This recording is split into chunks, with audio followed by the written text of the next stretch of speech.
All right, look, usually the first couple of weeks of the season is where it's the worst when it comes to picking games because you don't know what the hell's going to happen. You don't know what these teams are, how they're going to look, how they're going to play, as you're going off of paper, and paper can be very deceptive.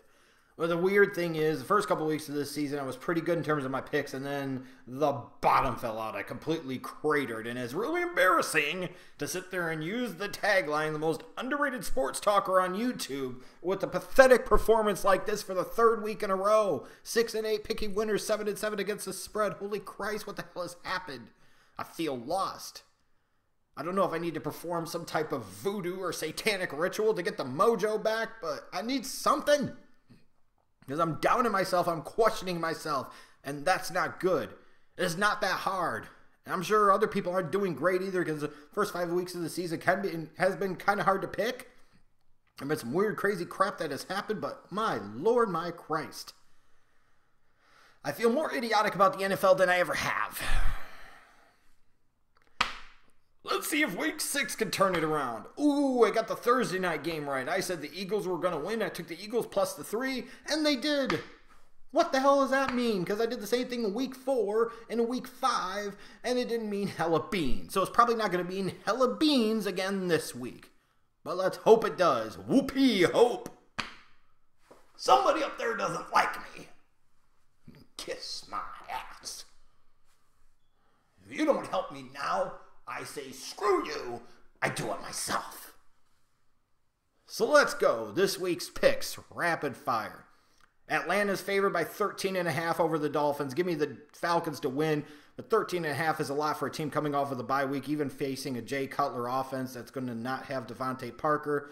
I will take the Falcons, but give me the Miami Dolphins to cover the 13.5. Green Bay goes to Minnesota. They're favored by 2. There's no real reason to pick the Vikings here because they won't have Stephon Diggs. You're playing Case Keenum against Aaron Rodgers. Rodgers is coming off of that dramatic victory against the Cowboys. So that's exactly why I'm picking the Vikings to win plus the 2. Detroit goes to New Orleans to take on the Saints. Saints are favored by 4.5. Usually I pick the Saints here because the Lions don't beat good teams, and in particular on the road. But the Saints aren't really a good team. Yes, they play a lot better typically in the Dome over the years, but I don't know if that holds as true in recent years. Give me the Lions to win plus the 4.5.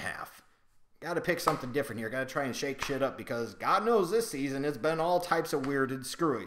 You got the Patriots at 3-2 going to the 3-2 New York Jets. Only the Jets would find a way to bungle a clear-cut tank job as badly as they have so early on in the year. It's not even a thing of finding a rhythm late in the year against teams that are either shutting down to prepare for the playoffs or shutting down because they didn't make the playoffs and winning like 2 or 3 games at the end of the season and screwing yourself that way. The Jets are eliminating the possibility from the beginning. Do you really think this is a playoff team? Honestly?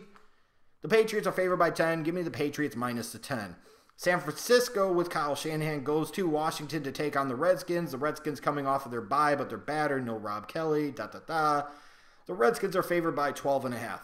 Even with the Niners going on the road, the Niners have played some close competitive games in recent weeks. And with Shanahan facing the old team he used to coach for at one point in time, not only do I like the 49ers to cover, but my upset of the week, I need some freaking sound effects or something. Give me the Niners to win. They got to get that first win of the year at some point in time, and Sunday could be that time. The Bears with Mitchell Trubisky, yay, game 2 of the Trubisky experience. Hooray, they go to Baltimore to take on the Ravens.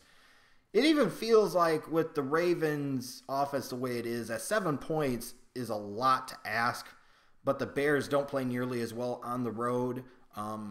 I don't know how Trubisky's going to do against that Baltimore defense, so give me the Ravens to win minus the 7. Cleveland takes on Houston, and maybe arguably the guy they should have taken in round number 1 at the 12th pick in Deshaun Watson. The Texans do go into this game having lost Merciless and J.J. Watt for the season, but it's still the Browns with Kevin Hogan. Maybe Hogan will do a little bit better than Deshaun Kaiser has. That's not really saying much. Give me the Texans minus the 11. The late Sunday games, Tampa Bay goes to Arizona to take on the Cardinals. The Cardinals have Adrian Peterson. Hooray! We'll see what happens. Cardinals are favored by 0.5 point. I don't know how much AP is going to play or how effective he would be in this offense his first week in the system. Give me the Bucs to win plus a 0.5 point. The Rams go to Jacksonville to take on the Jaguars in a game that is 1,000 times more interesting than you would have potentially anticipated this type of game ever being. Give me the Jags to win minus the 2.5. You've got no line with the Chargers and the Raiders, at least at the time of this recording, but I believe that would change now with the announcement, I believe, that Derek Carr is actually going to start this week. Yeah, give me the Raiders. There's no line. Give me the Raiders. My major makes no sense. Can't believe I'm doing it. Clearly, I'm an idiot. It's no surprise I was 6-8 last week pick.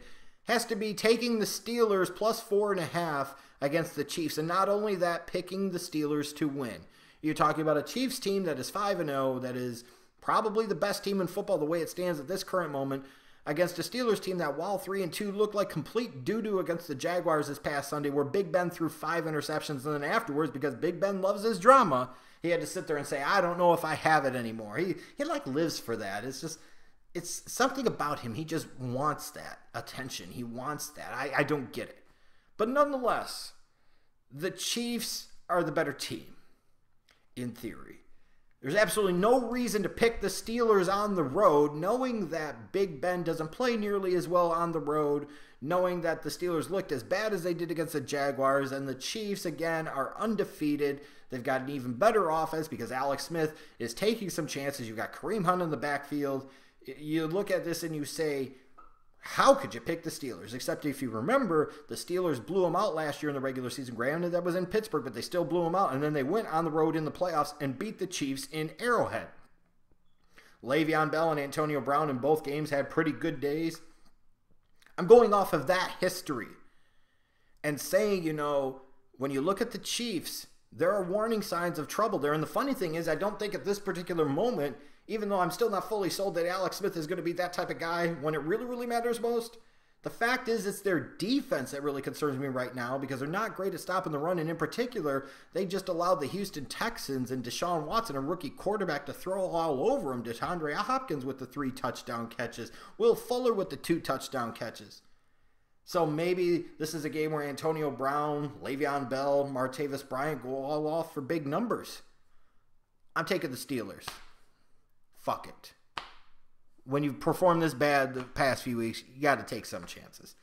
You got the Giants traveling to Denver on Sunday night without Odell Beckham Jr., without Brandon Marshall. It looks like without Sterling Shepard. Your top 3 receivers. Dominique Rodgers-Cromartie has been suspended indefinitely by the team. The Giants situation is getting into a mess very quickly. They are devolving into the Jets, basically. With a big-name quarterback that is way past his prime. I don't think there's any question that Denver should win this game. The only thing that's a little bit of a big ask here is Denver minus the 13 because the Giants have kept the past few games close, and their defense isn't that bad. Their defense is still decent. It's not quite the same as it was last year, but 13 is a big ask. So give me the Giants to cover the spread plus a 13.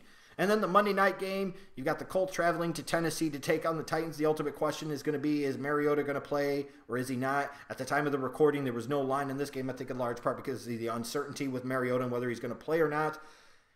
I'll put the pick very simply. If Mariota plays, the Titans win. If he doesn't, I'll pick the Colts to win, and it's that. No more analysis because why would you listen to me at this point? Because the past 3 weeks, I've been a complete knucklehead with my picks.